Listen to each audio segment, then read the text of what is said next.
Welcome into this week's edition of the Co-Lin Coaches Show, and joining me first will be our head men's and women's soccer coach, Tom Cosgrave. Coach, thanks for joining me. Thanks for having me, as always. And Coach, obviously a week, we'll talk about both teams. We'll start with the women in a week where you had your home opener and a little tough of a home opener for the women. They fell 4-2, but talking to you, you kind of said you liked the performance, you didn't like the result, but overall your thoughts on how that match went. Yeah, I was actually really pleased with the performance. I thought the girls battled well against a good LSUA side. We knew it was going to be tough going into it. That's why we scheduled this game right before conference. But starting the game and putting 2 goals on LSUA and creating a lot of chances going forward, the tempo was good. And I was really pleased with the performance overall. So you looked at it, you just mentioned it. You scored a couple of goals and actually had 2 leads off of both of those goals as well, too. You scored one really quickly the second minute there. You had Christina Seymour drive one kind of near the corner of the box. Looked like she was trying to find Shiv. They didn't connect, but Madi Logan was there, Johnny on the spot on the top of the box, and just blasted one right past the LSU keeper. It was a great play.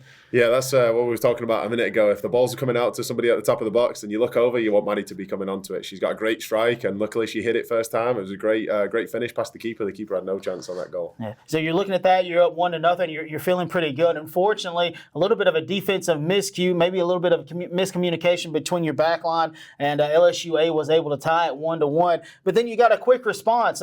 You got a little bit of a sister act going, and we're not talking about the great 90s movie there. We are talking about the Cutrer sisters. Unity finds her little sister Nimue on just a beautiful ball that she played over the top. Nim was able to finish it. You're up 2-1 at that point, but talk about that goal and how great it was to just kind of see that connection working out for you. Yeah, I thought Unity was excellent all game. She was everywhere. She was in the attack, defending. She was covering ground, breaking stuff up. And I think that ball there just summed it up as well. She received it on a little half turn, hit a switch to Nimue. She cut inside and hit a great strike as well. So it was nice for them two to get a nice combination. They've got a good relationship off the field, and it's nice to see them get a relationship on the field now as well. So, and then, it was a couple of minutes later, another defensive miscue. This one looked a little weird. You had an attacker for the Generals kind of get behind everybody on the defense. You don't see that happen very often in soccer. She was able to finish it, tie it 2-2. 3-2, you had the PK, and that's what it was at halftime. So what's the message at halftime? Knowing, we allowed 2 goals, but hey, we get one more, we're still right in this thing. Yeah, it was really just, we told them that we were pleased with the performance. So we're creating a lot of chances. The tempo was good. We just got to be a little bit better defensively, a little bit smarter with our decisions as well. All 3 goals were really preventable. And we told them that when we start playing these good teams, one mistake is going to cost us a goal. We've been quite lucky where this season we've made a couple of mistakes, but we haven't been punished. But once we start to play these better teams, it's going to be really difficult to make sure that we can hold it, and we want to try and keep a clean sheet as much as possible. Right. Then obviously they got that 4th goal, 50th minute of the match. A ball that you and I talked about was an absolute ripper of a goal. I'm not sure anybody could have stopped that one. The striker for the Generals just took her shot and absolutely got it past Maylee Thibodeau in this one. Let's talk about Maylee. I think she allowed 4 goals, but you look at it, she still had 9 saves. So, maybe not the best in terms of allowing goals, but she made some saves. You and I, again, talked in between matches. Her last 2 saves, 2 of the best saves I think you'll ever see out of a goalie. Yeah, she's done really well. We had quite a lot of injuries in the game that we had to rotate through a good bit, and I don't think we've had a consistent goalkeeper and back 4 in any of the games that we've played so far, where they've played 2 games back to back. So it was nice for her to get in some minutes and get some experience in there as well. She had a really good spring, and it was good that she got a little reward for her hard work that she's done this pre-season. And the 2 saves at the end, the double save that she made was crazy. I was loving it. It was a great opportunity for her to showcase how good she is. Yeah, I think everybody was loving it. I think even on the commentary I mentioned something that she was doing her best Dikembe Mutombo impression and protecting that net and the goal. But now you look forward, and from here on out, not saying the ones before this haven't counted, but now everything really matters.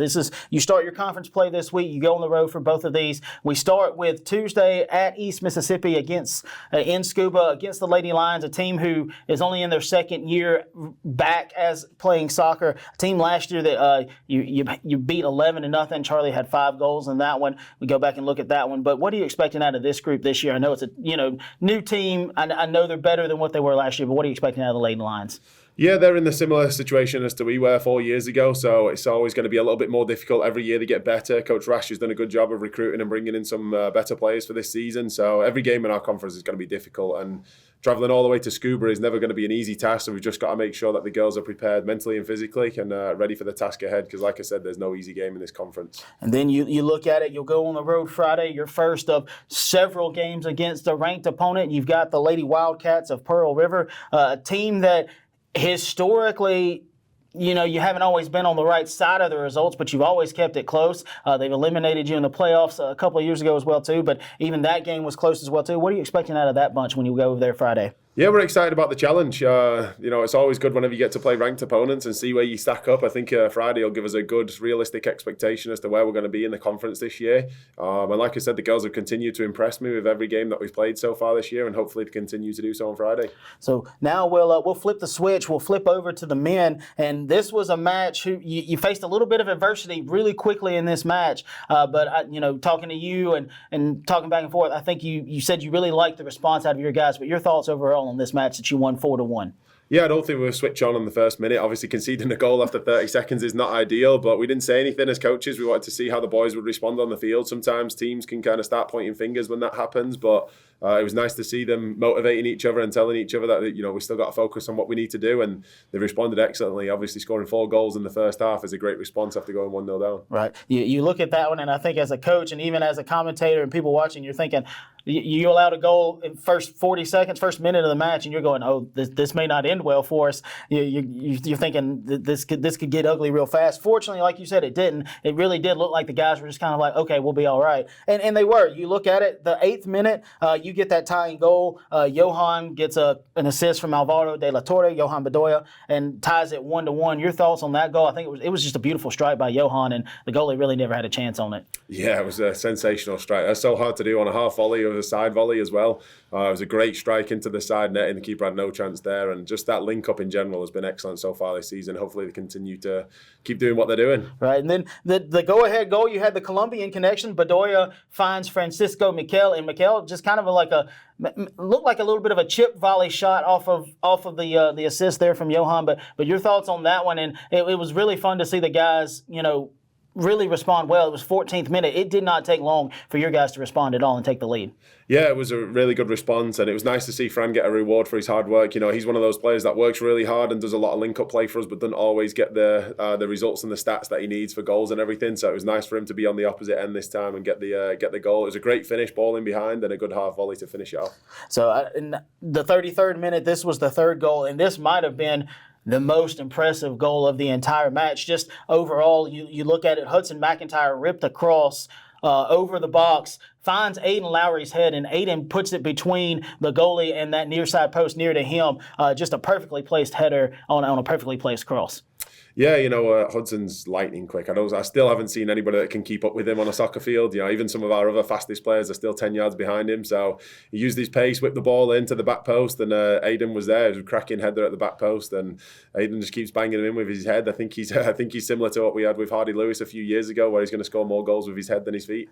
And then your 4th goal, 43rd minute, you feel kind of comfortable, but you get a throw in. Javion Roberts, big throw in from him, finds Lucas Giacomini kind of right in the middle of the box, and Lucas just ripped a header right past the goalie on that one. Your thoughts on that one and how good it felt to really just make that space and create that space between you and the Generals? Yeah, that 4th goal obviously kind of sealed the deal. I think you could see that took the sail out of their wins once we scored that 4th goal. But it was nice for us from a coaching standpoint that we scored in 4 different angles. We scored all different goals. It wasn't like it was the same thing each time. It was something different. And to score off a set piece, having Javion as a weapon for us, and we want to utilise that this year. So it was nice to see that it could work out, and it was a great bullet header off Lucas, and hopefully he can keep scoring. He's 2-2 now. Yeah, you look at this one, and you look at the performance of your goalie. Jamie didn't have to save many shots in the first half, but in the second half, I think there were some where he kind of called off the defenders and let it go through, but finishes the game with a career-high 12 saves, allowed that 1 goal against. But just a great game from Jamie, and really made some really good saves and kind of slammed the door on the Generals.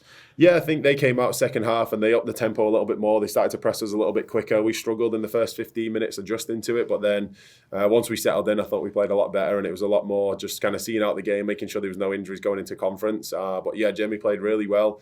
There was a few times where we needed him to step up and make a couple of good saves, so it was good. But I think the majority of those saves were pretty straightforward for him and something that him and Brennan would deal with on a daily basis. So you look at the schedule. They've got the same schedule as the girls. You'll go to East Mississippi on Tuesday, go to Pearl River on Friday. Both of those are 7 p.m. starts. Ladies will kick off at 5 p.m. But your thoughts on the Lions? I think a squad on the men's side very much improved. They played some really close games, I think, as well, too. But your thoughts on what you'll see against the Lions when you go over there Tuesday? Yeah, similar to the women there, they've got a lot better than last year. It's going to be a lot more difficult. And again, there's no easy game in our conference, so we've got to make sure that anybody can beat anyone, really. So we've got to make sure that we show up and give 100% every time we step on the field. So hopefully we can get the job done tomorrow, start the conference off strong with 3 points, and then turn our attention ready for Friday's big game. So then you look at that game on Friday, the game against the Wildcats, a game where, sometimes you felt like you're equal as far as athletes go, but you haven't always gotten the results that you want. But your thoughts on the Wildcats heading into that one? Yeah, it's always an interesting and exciting game when we play Pearl River. It's always a tough place to go to whenever you travel, but I think with the squad that we've got this year, I'm really excited to see how we stack up against them, and they've had a couple of good games as well against some good opposition this year, so I think it'll be an interesting battle on Friday and looking forward to see how we do. So lots of good things happening for Co-Lin soccer on both the women and men's side. Again, Lady Wolves dropped their home opener 4-2 to LSUA. Men won 4-1 against LSUA. Both teams will be on the road at East Mississippi on Tuesday and then at Pearl River on Friday. 5 p.m. starts for the ladies, 7 p.m. for the fellas. I'm Kevin Kyzar, Sports Information Coordinator here at Co-Lin. Stick with us through the break. Coming up, we're going to talk with head coach Glenn Davis about the football team and how they did against Hines, and look forward to their match against Jones this week. At Copiah Lincoln Community College, you'll find a family of instructors and staff who truly care about your success. And not to mention a really fun college experience, too. Co-Lin was recently ranked #1 in the state for student success. So whether you need to start or finish your college degree, take classes on one of our 3 campuses or online, Co-Lin is the place to be.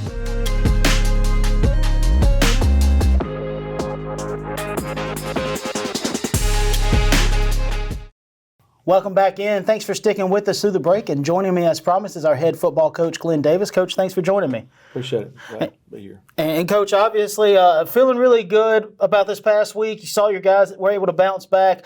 You win 48-0. It's your second shutout of the season. It's your second straight against Hines. But your thoughts overall on how your guys performed and what you saw them being able to bounce back from adversity? Well, the big thing I thought, the kids didn't like the way they played the week before, and then I was really proud how they came out. We got, started really fast with the kickoff return, and that's always a big momentum thing for you. And but I was really proud of how they played and how they responded from the week before. And Coach, obviously, we talk about impact plays and impact players and those kind of things. But one big thing that really stood out to me was how well, again, the defense played. You only gave up 135 yards total, 46 yards rushing. That brings you up to, you still haven't given up 100 yards rushing yet this season. And your defense is averaging 5 points per game. So defense has just been lights out. They've played really well.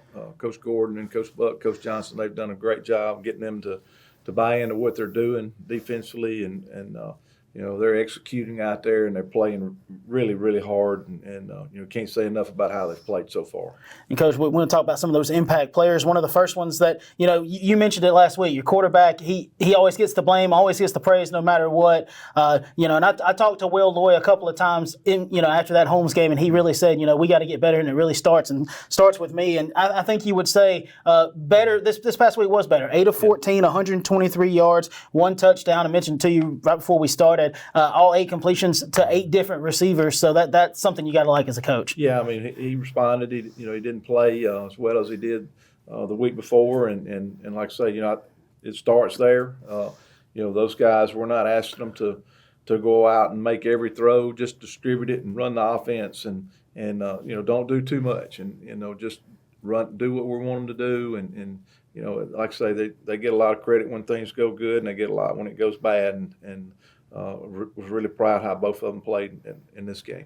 A dominant aspect of this game as well was the rushing attack. 219 yards, 200 yards combined, over 200 yards combined between Trey Minor and Deantre Jackson. Trey set second highest career numbers in carries and yards, 113 carries, 113 yards on 15 attempts, my bad. A career-high 3 touchdowns, and Deantre Jackson Jr. narrowly misses the 100-yard mark, 92 yards, 13 attempts, and a touchdown. Just talk about the play of those two, and they really kind of helped motor that engine. Yeah, I mean, both of those guys played good. Dez didn't play bad either. You know, he probably didn't play as many plays or get as many carries this time, but he's played really well. And you know, Trey has been getting better and better every ball game, and you know, it's kind of shown in the first games, and you know, didn't get him enough carries in the Holmes game, and was going to make sure that we did against Hines. And Deantre is, you know, he's one crease away from scoring. You know, he can score from distance. You know, probably a little faster than Johnny. So you know, remember what Johnny could do last year for us on long runs. And so you know, both of those guys really played well Thursday, and you know, we just need them to keep getting better. And you mentioned Desmond Ray, 7 carries, 27 yards for him as well, too. A couple of guys that really kind of stood out on the defense for me, a couple of your linebackers. Malachi Williams, you know, a kid from Brookhaven, had his best outing in a Wolves uniform, 12 tackles, 6 solos, 6 assisted, 12 total, 2 tackles for loss. Probably his 2 biggest plays were the 2 forced fumbles. We'll talk a little bit about both of those as well, too. Both of those led to scores, but he was just a game changer for this one. He really was. Malachi has done nothing but play really well since he's been here. And, you know, he's just a really confident guy, humble guy.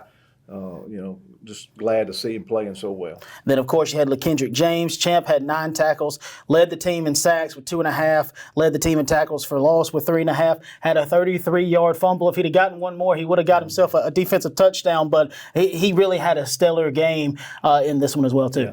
I mean, Champ's played well. You know, he's, you know, we just expect so much out of him, and you know, expect him to make plays all the time. And, you know, he's just got to keep getting better, and you know, he's getting used to carrying more weight than he's carried in the past. And you know, I don't know if you mentioned Fernando. Fernando's played really well too, and you know, they just you know, all those guys defensively, they're playing extremely hard and playing extremely well right now. So let's get to the game. We'll try to talk through as much of it quickly as we can. It really kind of got started off with a bang. Another big kick return from Zyrian Jackson. Thought he was going to return this one for a touchdown, ran down there a little bit at the end, really set your offense up in great field position at the 7-yard line. He did. He's been catching the devil about getting ran down, but he really didn't get ran down. He made the kicker miss, so he allowed some guys to catch up with him, but he's done a great job. He understands what to do back there as a returner, and you know, not a lot of people understand how to return kicks. You know, he understands it's one cut.